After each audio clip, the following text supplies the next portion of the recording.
तो बहुत बड़े फैन है कल्लू सर के, अरविंद अकेला उर्फ कल्लू कल्लू भैया बहुत बड़ा फैन है भाई।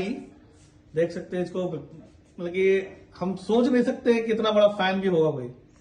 कहाँ से आए आप? मैं सिवान जिला से आया हूँ। मैं कल्लू सर का बहुत बड़ा फैन है, उनसे मैं मिलना चाहता हूँ। टैटू क्यों बनवाया है आप? मैं उनको बहुत प्यार करता हूँ, इसलिए बनाया, दिल से मिलने के लिए। मिलने के लिए। तो भैया कल्लू भैया देखिए, बंदा आपसे मिलने के लिए आपका टैटू बनवाया है, बस एक झलक पाना चाहता है। बस तो प्लीज आपसे रिक्वेस्ट है कि इससे मिलिए, बहुत अच्छा लगेगा इसको भी और हम लोग को भी बहुत अच्छा लगेगा कि कोई हम लोग के 19th टैटू में आके कल्लू सर का फोटो बनवाया है, कल्लू भैया का। तो ठीक है, थैंक्स।